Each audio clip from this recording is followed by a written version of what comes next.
Alhamdulillahi Rabbil Alamin.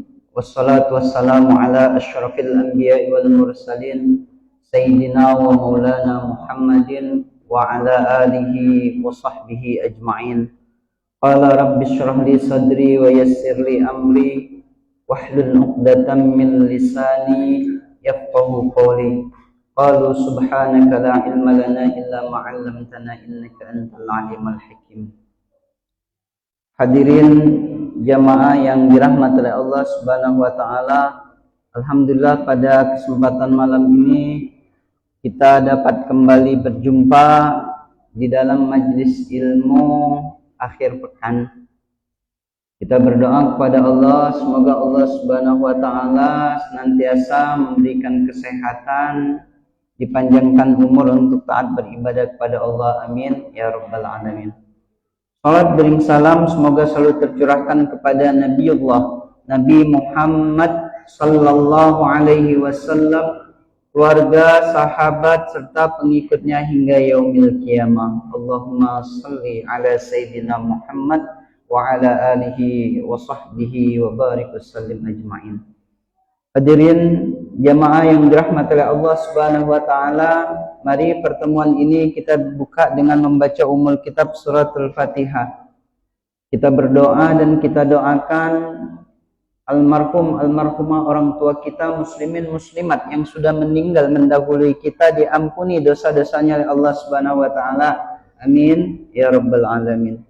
Kita doakan alam kuburnya diluaskan dan diberikan rahmat oleh Allah Subhanahu wa taala. Untuk kita yang masih hidup diberikan kesehatan, dipanjangkan umur untuk taat dan beribadah kepada Allah Subhanahu wa taala. Diberikan keberkahan rezeki, usaha-usaha kita dilancarkan oleh Allah Subhanahu wa taala. Anak istri keturunan kita dijaga iman Islamnya oleh Allah Subhanahu wa taala. Pada akhirnya kita dapat wafat dengan mengucapkan kalimat tauhid, la ilaha illallah Muhammad Rasulullah sallallahu alaihi wasallam. Al-Fatihah. A'udzubillahi minasyaitonir rajim. Bismillahirrahmanirrahim. Alhamdulillahirabbil alamin. Arrahmanir rahim. Maliki yaumiddin. Iyyaka na'budu wa iyyaka nasta'in. Ihdinas siratal mustaqim. Siratal ladzina an'amta 'alaihim ghairil maghdubi 'alaihim waladdallin. Apa kabarnya hadirin jamaah? Alhamdulillah ya, semoga selalu sehat selalu, diberikan keberkahan umur, keberkahan rezeki, keberkahan kehidupan kita. Baik, pada malam ini kita akan membahas tentang nasihat yang disampaikan oleh ulama golongan tabi'in. Jadi nama ulama golongan tabi'in ini adalah Wahab bin Munabbih. Wahab bin Munabbih ini hidup di masa Sayyidina Utsman dan pernah disebut oleh Rasulullah Muhammad SAW nanti akan ada seorang laki-laki dari keturunan Yaman yang banyak memberikan hikmah dan nasihat. Nah, diantaranya malam ini kita lihat ya, ada 27 nasihatnya, cukup banyak ya. Kalau tidak selesai malam ini, besok kita ada kajian, kita lanjutkan besok ya, ba'da subuh. Wal maqalatut tasi'atu wal ishrun. Qala Wahab bin Munabbih, berkata Wahab bin Munabbih rahimullahu taala, maktubun fit Taurat, kata Wahab bin Munabbih, dituliskan di dalam Taurat, fi hadhil mawa'idis sab'a wal ishrun. Mau'izah, nasihat 27. Jadi Taurat itu adalah kitab yang diturunkan kepada Nabi Musa dan kemudian disempurnakan isinya oleh Al-Quran dan kita wajib mengimaninya. Jadi mengutip dari Taurat disampaikan oleh Wahab bin Munabbih, yang pertama apa kata Wahab bin Munabbih? Al-awwalu man tazawwada fid dunya li safaril akhirati bit taqwa wa huwa ijtinabu kullu ma yakhaf minhu dararun fid din sara yaumal qiyamati habibullah. Nah, ini kita renungkan, kita simpan di dalam hati kita, kita amalkan ini. Apa kata Wahab bin Munabbih? Man tazawwada fid dunya, barang siapa yang membekali dirinya saat hidup di dunia, di safaril akhirah, untuk mempersiapkan perjalanan akhirat. Jadi li safaril akhirah bit taqwa, apa yang dia siapkan adalah takwa, selaras dengan Al-Quran ya. Fa inna khairaz zadit taqwa, sesungguhnya sebaik-baiknya bekal itu, kata Allah, at-taqwa, yaitu takwa. Apa itu takwa? Takwa itu adalah ijtinabu kullu ma yakhafu minhu dararun fid din, menjauhi segala yang dapat merusak agama, menjauhi apa-apa perbuatan-perbuatan yang dilarang oleh agama. Atau di dalam tafsir Jalalain itu dijelaskan imtithalu awamirillah wajtinabun nawahi, menjalankan perintah Allah dan menjauhi larangannya, itulah takwa definisinya. Nah, sekarang kita lihat ciri takwa itu apa. Jadi kalau kita lihat, ini saya kutipkan di dalam surat Al-Baqarah dan di dalam surat Ali Imran ayat 133. Nah, ini kita pahami nih takwa ini ya. Kemudian kita laksanakan, kita amalkan. Apa takwa itu? Jadi kalau mengutip di dalam Al-Quran surat Al-Baqarah itu saat berbicara di ayat-ayat pertama, Alif Lam Mim, dzalikal kitabu la raiba fihi hudal lil muttaqin. Jadi Al-Quran itu la raiba fihi, tidak ada keraguan di dalamnya, hudal lil muttaqin, sebagai petunjuk bagi orang-orang yang bertakwa. Nah, kita lihat apa itu takwa, ciri-cirinya bagaimana. Yang pertama, alladzina yu'minuna bil ghaib. Yang pertama, ciri seseorang itu bertakwa, mempersiapkan hidup dunia untuk akhiratnya dengan takwa. Yang pertama nih, yu'minuna bil ghaib, beriman terhadap yang gaib. Nah, ini dijelaskan ya di dalam tafsir Munir, ini saya kutipkan, yusaddiquna bima ghaba anhum minal jannati wan nari was sirati wal mizani wal ba'thi wal hisabi wa ghairi dzalik. Wa qila al murad bil ghaib al qalbu wa makna yu'minuna bi qulubihim kalladzina yaquluna bi afwahihim ma laysa fi qulubihim. Nah, kita paham ya. Yang pertama, beriman terhadap yang gaib. Menurut Syekh Nawawi Al-Bantani di dalam tafsir Munirnya, yusaddiquna bima ghaba anhum. Ciri orang yang bertakwa itu yang pertama, dia beriman terhadap yang gaib. Gaib tersebut dimaksud apa? Minal jannati, dia mengimani adanya surga, adanya neraka, adanya sirat, adanya mizan, adanya kebangkitan di alam kubur, adanya hisab, wa ghairi dzalik, dan lain-lainnya. Jadi perkara beriman terhadap yang gaib ini sulit, hadirin jamaah hari ini. Contoh, beriman terhadap kematian, bahwa ruh itu akan dicabut oleh Allah kemudian dihisap oleh Allah. Hari ini kita lihat ya, orang yang mungkin tidak seakidah dengan kita, itu ciri mereka tidak beriman dengan yang gaib. Ada orang mati, ya sudah mati saja begitu. Ada yang diawetkan sampai tinggal tulang belulang, ada yang dibakar, ada yang dibuang ke lautan. Mereka tidak beriman perkara yang gaib apa? Bahwasanya manusia itu tadi ada hisab. Amal perbuatan di dunianya akan dihisab. Belum sampai nanti ke hisab wal ba'si, dibangunkan di alam kubur. Ini perkara beriman terhadap alam kubur, dibangkitkan di alam kubur, kemudian ditanya oleh malaikat. Kalau amalnya buruk, disiksa oleh malaikat Allah dengan azab kuburnya. Kalau amalnya baik, dia diberi rahmat di alam kuburnya. Ini perkara yang sulit. Banyak ya manusia hari ini, orang-orang hari ini beranggapan ya sudah hidup di dunia ini, ya sudah hidup, nikmati saja. Semua kehidupan di dunia ini dinikmati. Tanpa dia peduli halal haram, tanpa dia peduli tadi ya, yang dilarang oleh Allah, perintah Allah dia lakukan atau tidak, dia tidak peduli. Kenapa? Adanya anggapan bahwasanya kalau sudah mati, mati selesai. Tidak ada itu menurut mereka siksa kubur, tidak ada. Nah, tidak demikian dengan orang yang beriman. Jadi orang yang beriman itu ciri yang pertama yaitu beriman kepada hal yang gaib. Nih, kata Wahab bin Munabi, "Sara yaumal qiyamati habibullah." Barang siapa yang menyiapkan dirinya untuk takwa kepada Allah Subhanahu wa taala, maka di hari kiamat nanti dia akan menjadi kekasih Allah. Menjadi kekasih Allah yang pertama tadi ya di dalam Al-Baqarah nih, saya mengingatkan diri saya dan kita, yu'minuna bil ghaib yang pertama.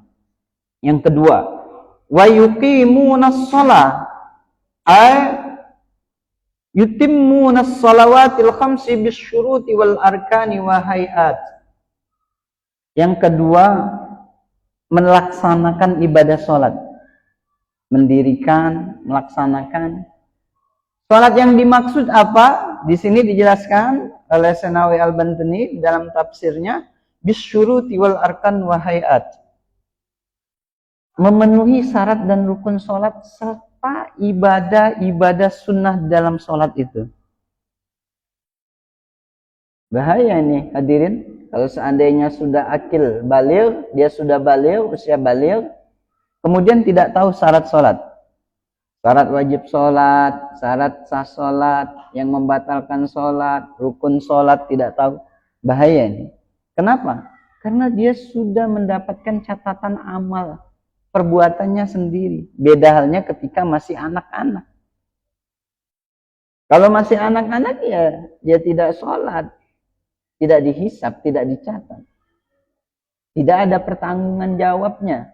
Belum mukallaf, belum terbebani dengan kewajiban-kewajiban yang diperintahkan oleh Allah. Nah, ciri orang yang bertakwa kedua, dan kemudian nanti kalau ciri yang kedua ini ada di dalam kehidupan kita, insya Allah sara yaumal qiyamati habibullah, di hari kiamat nanti akan menjadi kekasih Allah. Berat memang ya untuk menjadi kekasih Allah itu. Ya Bu, berat untuk mencintai ibu-ibu ini, suami-suaminya dulu Bu ya. Harus lamar, harus pakai mas kawin, harus menafkahi, harus berjuang. Itu dengan manusia ketika menjadi kekasih. Apalagi dengan Allah. Syarat yang keduanya, orang beriman itu yuqimunas shalah, melaksanakan, mendirikan ibadah sholat. Memenuhi syarat dan rukunnya, bukan hanya sampai sebatas sholat secara fi'liyah saja. Ketika masuk waktu sholat, bukan. Sholat itu ya di dalam ayat yang lain. Dalam surat Al-Mu'minun, di dalam surat Al-Ma'arij, salat itu dimanai daim. Daimun. Daimun itu ditafsirkan oleh ulama. Sejadahnya bukan sejadah ketika salat ini baik. Tetapi di luar salat hadirin jamaah, nilai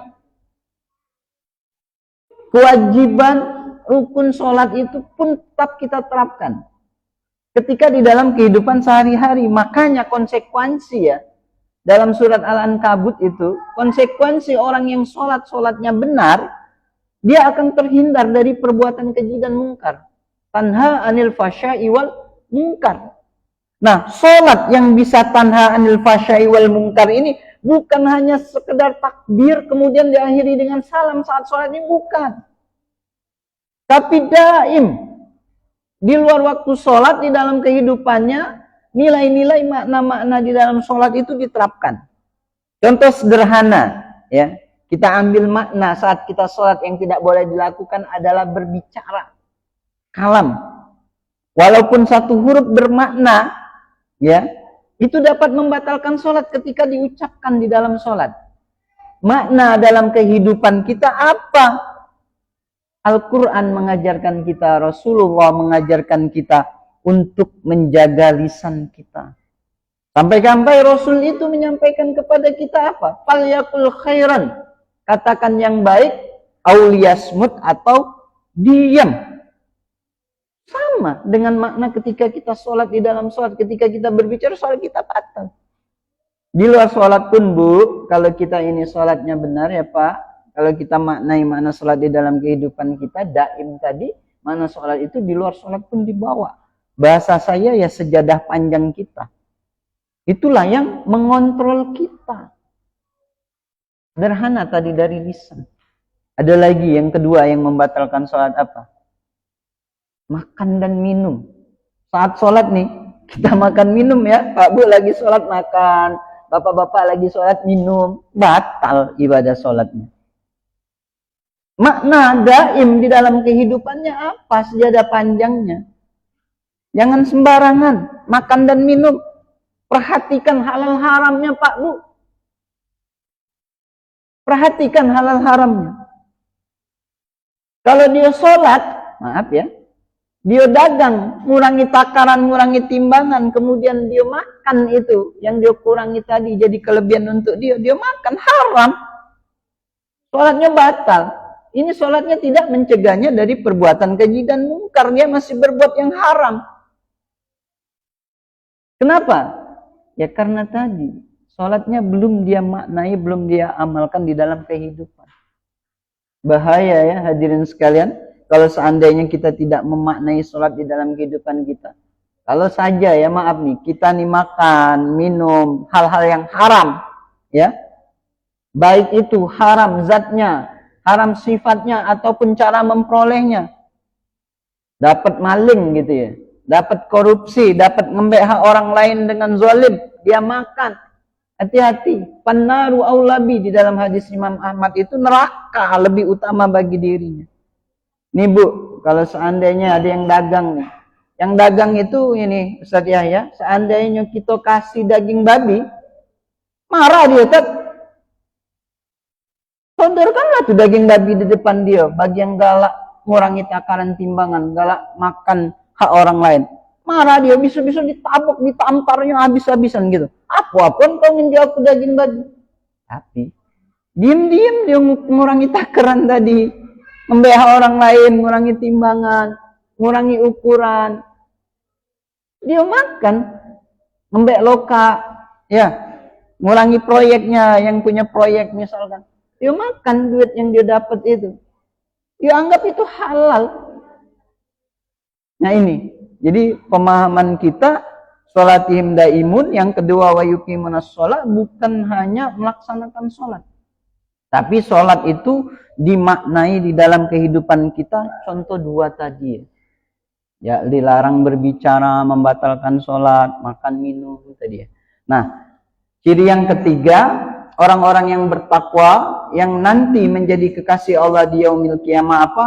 Walladzina yu'minuna bima unzila ilaika wa ma unzila min qablik. Yang ketiga, ciri orang yang beriman itu ia mengimani, ciri orang yang bertakwa itu ia mengimani Al-Qur'an dan kitab-kitab yang diturunkan ala sairil anbiya kepada nabi sebelumnya. Mengimani Taurat, mengimani Zabur, mengimani Injil, mengimani suhuf Nabi Musa, suhuf Nabi Ibrahim. Ya, kitab-kitab nabi-nabi terdahulu dia imani, minat Taurat wal Injil wal Zabur min sairil kitabis sabiqo alal Quran. Nah, itu. Hari ini hadirin jamaah, ketika ada orang tidak percaya dengan ayat Al-Quran walaupun satu ayat, walaupun satu ayat dia tidak mempercayai, tidak beriman, berarti orang tersebut saat dia tidak mengimani, tidak ada iman di dalam diri. Contoh sederhana ya, di dalam kehidupan kita. Mengimani Al-Quran itu semua, dari ayat-ayat Al-Quran. Setengah ayat Al-Quran pun kita wajib mengimaninya. Ya, contoh misalkan, ada orang hari ini ya, banyak orang-orang itu yang tidak percaya dengan neraka. Jelas ya di dalam Al-Quran itu berbicara tentang neraka. Inna jahannama kanat mirsada littaghina ma'aba labithina fiha ahqaba. Terus sampai akhir. Seandainya hari ini hadirin jamaah yang beriman, contoh ya, ada dia kalangan artis ya, mudah-mudahan sudah bertaubat, yang dia bilang tidak apa-apa, aku masuk neraka katanya. Kaget di neraka dikumpulkan dengan artis-artis internasional. Ketemu dengan Michael Jackson katanya. Ketemu dengan Marilyn Monroe. Ketemu dengan Madonna. Ada apa-apa enak kumpul sama artis. Dia tidak tahu bahwasanya apa? Narun hamiyah. Neraka, api yang bergejolak, yang panas. Panasnya entah jutaan ribuan kali dari panasnya api dunia. Dengan ringan. Dia berucap seandainya dia orang Islam ya. Seandainya dia Islam, ini batal keimanannya. Kenapa? Ucapannya tidak mengimani ayat Al-Quran yang berbicara tentang neraka. Alladzina yu'minuna bil ghaibi wa yuqimunas sholata wa walladzina yu'minuna bima unzila ilaika wa ma unzila min qablik wabil akhirati hum yuqinun. Yang keempat, beriman terhadap hari akhirat, kehidupan setelah kematian. Nah, ini hal-hal yang gaib yang menjadi ciri orang-orang yang bertakwa. Sepertinya ringan, sering kita dengar, dan ini ayat-ayat pertama ya. 5 ayat pertama di dalam Al-Quran, bahasanya surat Al-Baqarah itu berbicara tentang ketakwaan, tentang iman. Diawali dari iman, kemudian membentuk ketakwaan itu. Nah, ketika orang hidup di dunia, dia bertakwa kepada Allah Subhanahu wa taala, sara yaumal qiyamati habibullah, pada hari kiamat nanti dia menjadi kekasih Allah.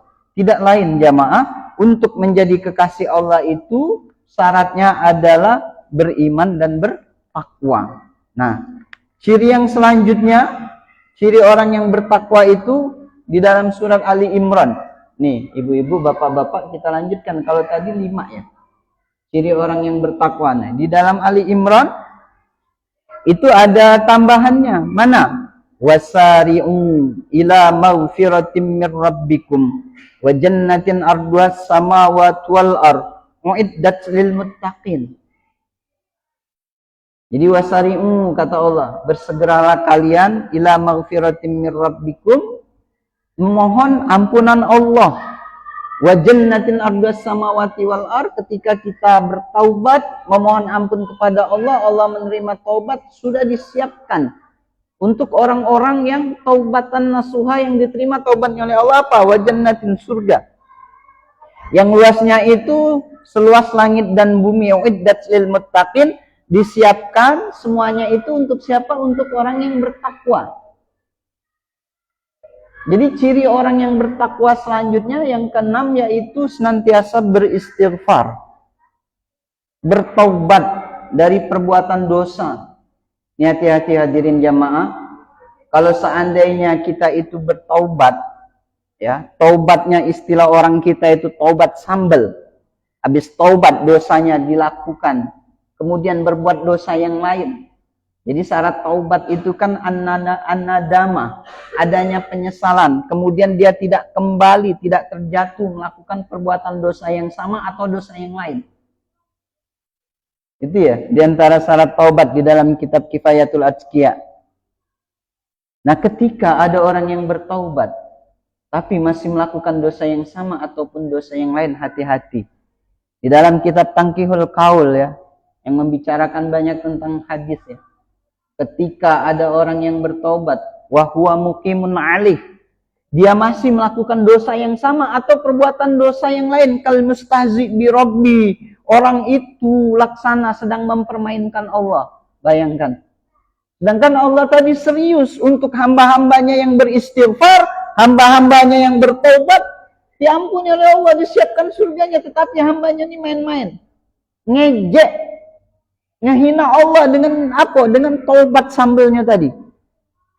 Orang tersebut seolah-olah dia mempermainkan Allah.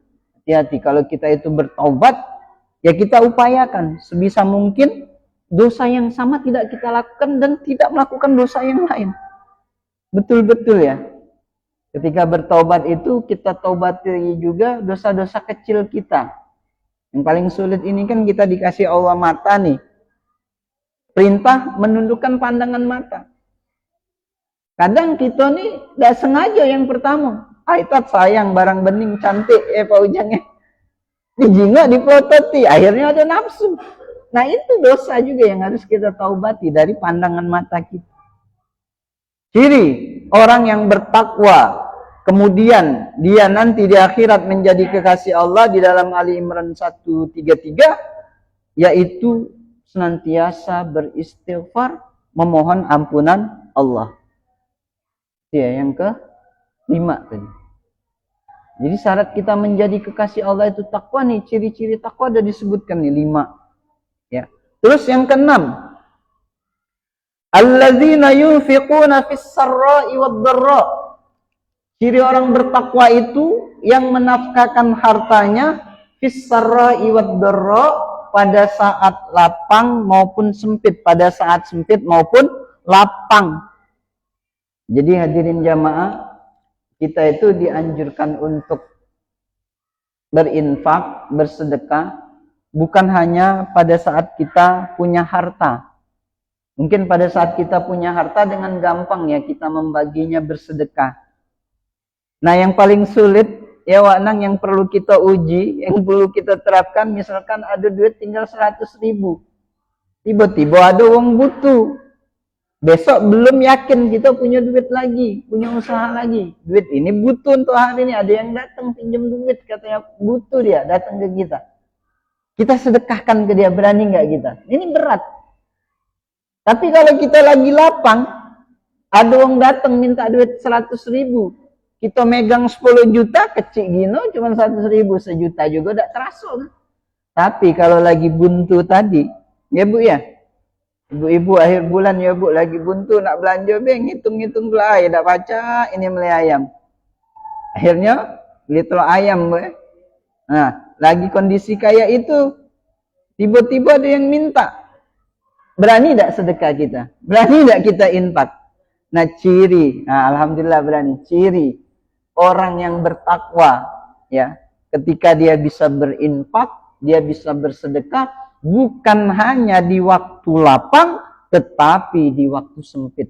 Betapa tadi ya sulitnya kita berinfak, bersedekah di saat kita tidak memiliki harta. Sedekah kita dengan tenaga. Sedekah kita dengan senyum, kata Rasul itu. Senyum pun sedekah.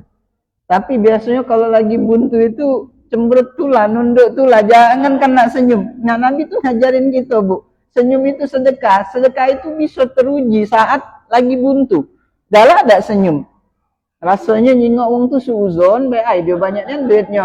Bu, aku ngapa dah gate duit katanya. Ngapa aku ni buntu? Nah, tapi saat sempit inilah senyum. Senyum itu bagian dari sedekah. Jadi yang ke-6 itu ya, ciri orang yang bertakwa yang nanti dia menjadi kekasih Allah di yaumil qiyamah adalah alladzina yunfiquna fis sarra'i wad dharra, yang menafkahkan hartanya bersedekah di saat lapang dan sempit. Nah, selanjutnya yang ke-7 ya, wal kaziminal ghaiz. Ciri kita bertakwa selanjutnya Bu, kaziminal ghaiz, mampu mengendalikan amarah, mampu menahan marah. Ibu hari ini sudah berapa kali marah Bu? Kamu anak deh, tak hitung kalinya Bu ya. Anak suruh mandi, tak galak mandi, ngomel marah. Anak makan, mak lah capek masak, marah. Laki misalkan, nguling-nguling be kan libur, males kan istirahat, tidur be gawe, marah. Wal kaziminal ghaiz. Ciri orang yang bertakwa yang mampu menahan amarahnya. Marah itu yang paling sulit kita kendalikan adalah terhadap orang yang berada di dalam kendali kita. Itu yang paling sulit. Kalau di luar kendali kita bisa, kita masih mesem, senyum, nahan marah masih bisa ya Ustaz ya.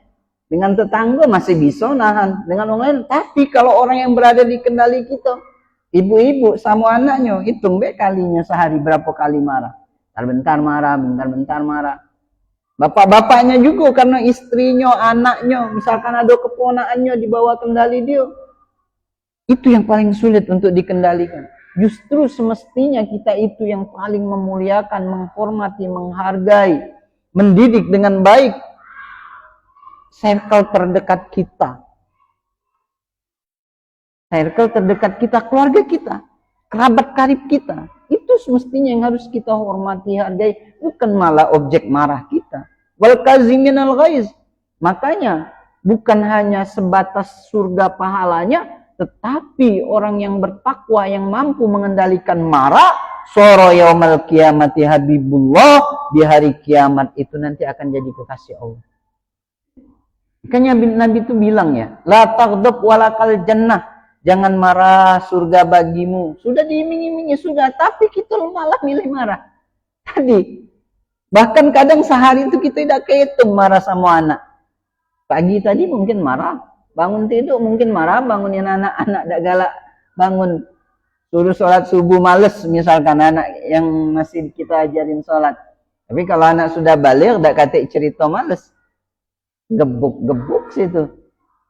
Supaya dia ibadah salat. Wal kaziminal ghaiz, mampu menahan amarah. Yang ketujuh ciri orang yang bertakwa. Wal afina anin nas.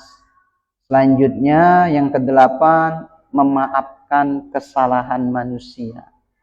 Saling memaafkan. Ini juga perkara yang berat, Pak, Bu. Ya, jangan sampai ada dendam di dalam hati ibu-ibu ya. Bapak-bapak, biasanya ibu-ibu ini, ibu-ibu tuh kalau ribut dengan tetangga, perkara di warung sayur, ribut, kesinggung, ku bawa mati jiwa, laku tagih kaget di malaikat. Jangan Bu ya. Jadi wal'afina anin nas. Kalau kita pengen jadi kekasih Allah, kalau kita ini pengen mempersiapkan diri menuju akhirat dengan takwa, salah satunya ya, dari dua ayat ini, yang ke-8 itu adalah memaafkan sesama manusia. Terutama kepada orang-orang yang mungkin membuat hati kita luka. Ya, luka hati itu ibarat pepatah dibawa mati. Luka hati hendak kemana obat dicari. Makanya wal'afina anin nas, memaafkan sesama manusia ini, pahalanya bukan hanya surga, tetapi dia menjadi kekasih Allah. Bayangkan Bu, kekasihnya ini bukan kekasih kaleng-kaleng, bukan kacangan, bukan remeh-temeh yang menjadi kekasihnya Allah. Rabbul Izzah, Tuhan yang maha agung, maha mulia, yang memiliki langit, bumi, alam semesta. Kalau yang hari ini misalkan nih ada kekasihnya, temannya Pak Herman Deru di sini, akrab dengan Pak Herman Deru, senangnya minta ampun ya Pak. Bu ya? Misalkan dengan temannya Ibu Herman Deru kan, dengan istrinya Herman Deru akrab, sohib gitu. Nelpon diangkat, ngobrol, curhat, lagi buntu ngomong, dikasih duit. Itu dengan manusia, ini jadi kekasih Allah. Nah ini yang pertama, kata Wahab bin Munabi, man tazawwada fid dunya, barang siapa yang membekali dirinya pada saat hidup di dunia dengan takwa. Tadi takwa ya, dari dua ayat tadi ada 8 ya, sudah saya sampaikan, kita simpan, kita amalkan. Soro yaumal qiyamati habibullah, maka orang tersebut pada hari kiamat akan menjadi kekasih Allah. Jadi catatannya menjadi kekasih Allah dari dua ayat tadi ada 8. Kalau memang betul-betul kita ingin menjadi kekasih Allah. Tapi ya kalau kita tidak mau menjadi kekasih Allah, 8 hal ini pasti berat kita lakukannya. Karena cinta itu butuh perjuangan. Cinta itu butuh pengorbanan. Gitu ya. Yang pertama. Yang kedua, kata Wahab bin Munabi, wasani man tarakal ghadab sara fi jiwarillah. Barang siapa yang mampu mengendalikan diri dari marah, sara fi jiwarillah, maka dia akan bertetangga dengan Allah. Selaras nih penjelasan Taurat dengan Al-Qur'annya tadi, Ali Imran, wal kaziminal ghaiz. Orang yang bertakwa yang menjadi kekasih Allah, yang bertetangga dengan Allah itu ketika dia mampu mengendalikan marahnya. Kata Nabi dijelaskan, laisa syadidu bisur'ati innamas syadidul ladzi yamliku nafsahu indal qadabi. Kata Rasulullah, laisa syadidu bisur'ah. Bukanlah orang yang hebat, yang kuat itu karena dia mampu pilih tanding berbulat, bukan. Dia bertarung bukan. Innamasyadidul ladzi yamliku nafsahu indal ghadabi. Orang yang hebat, orang yang kuat itu ketika dia dapat mengendalikan marahnya. Terutama Bu ya, kalau kita lagi muncak nak marah gitu dengan anak, kalau merhatikan istri gitu, ibu-ibu ya, itu yang paling sering anak jadi objek marahnya. Entah apa faktor tekanan, faktor stres Bu ya, di dalam rumah tangga Bu ya, masak, nyuci, gosok, bersih-bersih rumah, antar anak sekolah, ibu-ibu kan gitu capeknya di situ. Apalagi kalau maaf misalkan ibu-ibunya juga ikut mencari nafkah untuk keluarganya, tambah lagi tuh marahnya bukan cuma sama anak, laki juga jadi objek marahnya. Bener itu. Makanya kalau istri itu mencari nafkah juga, kemungkinan keberkahan rezeki itu di rumah itu akan hilang. Kenapa? Karena kewajiban mencari nafkah ya di dalam Islam itu adalah kewajiban suami. Kalau bisa istri di rumah ya sudah berzikir, yang ngurus anak, bantu-bantu suami ngurus anak, masak gitu. Walaupun memang bukan kewajiban istri juga masak, tetapi karena suaminya seneng ridho istrinya masak, ya istri pun harus membantu suaminya. Kalau suaminya mampu, bolehlah suaminya cari pembantu gitu ya.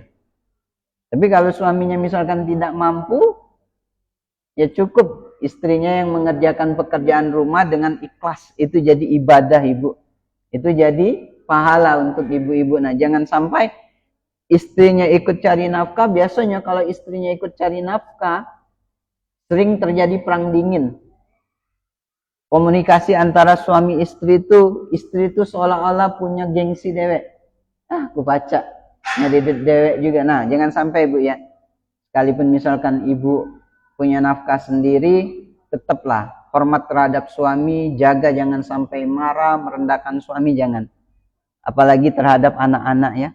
Kenapa tadi ya orang yang hebat, orang yang kuat, orang yang kaya, orang yang punya gengsi itu bukan orang yang bertarung, yang bergulat, yang mampu memiliki harta yang banyak, bukan.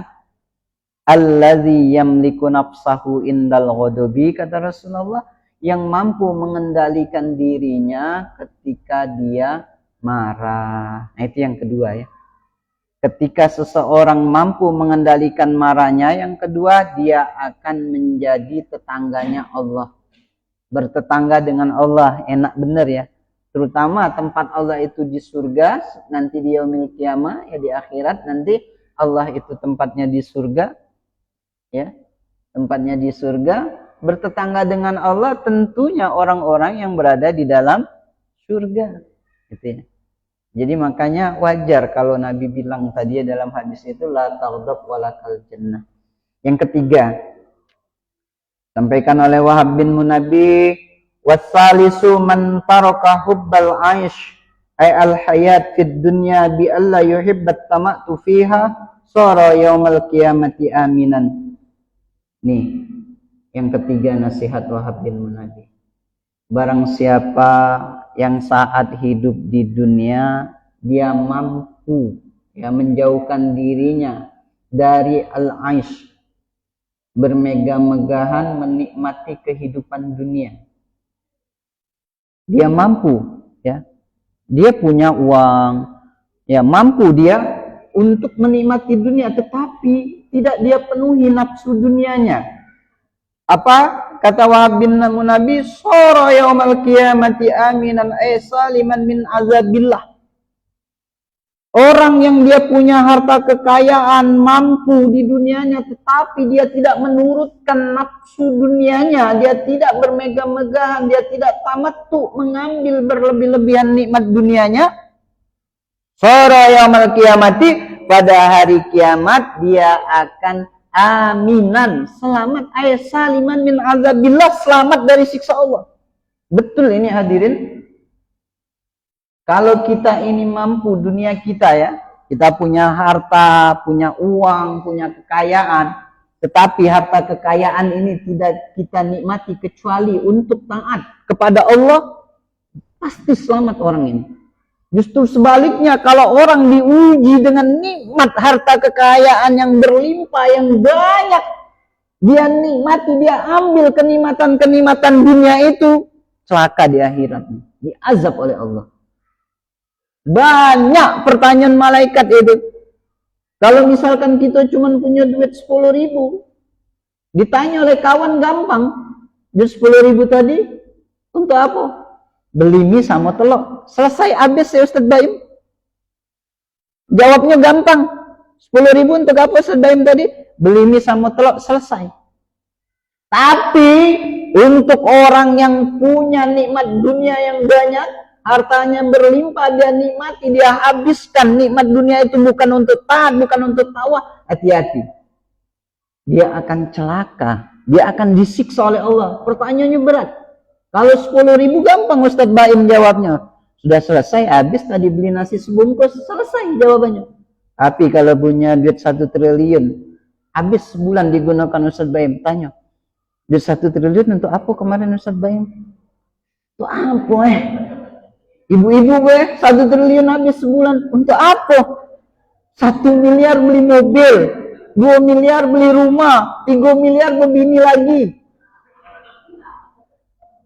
Baru 6 miliar. Lainnya mana Menjawab pertanyaan manusia saja sudah berat. Tidak tahu kemana. Min aina, ila aina, dari mana kemana. Tambah bingung. Kalau sudah masuk waktu Isya. Yang ketiga, kata Wahab bin Munabi, barang siapa yang ingin selamat di hari kiamat nanti, dia catatannya harus meninggalkan kenikmatan-kenikmatan dunia sekalipun dia kaya. Kekayaannya dia jadikan untuk taat kepada Allah, untuk takwa kepada Allah. Seperti halnya para sahabat Rasul, habis hartanya untuk taat dan beribadah, bukan untuk kesenangan dunia semata. Itu ya. Jadi 3 hal dari 27. Yang pertama, barang siapa yang ingin menjadi kekasih Allah, tadi ada 8 dari 2 ayat. Amalkan, menjadi takwa, kemudian menjadi kasih Allah. Barang siapa yang mampu mengendalikan marah, akan bertetangga dengan Allah di yaumil qiyamah. Barang siapa yang meninggalkan kenikmatan saat hidup di dunia, meskipun dia kaya akan nikmat itu, dia tidak memenuhi nafsunya, maka dia akan selamat di hari kiamat. Demikian, mudah-mudahan bermanfaat. Sudah masuk waktu Isya. Wal afa minkum. Wassalamualaikum warahmatullahi wabarakatuh.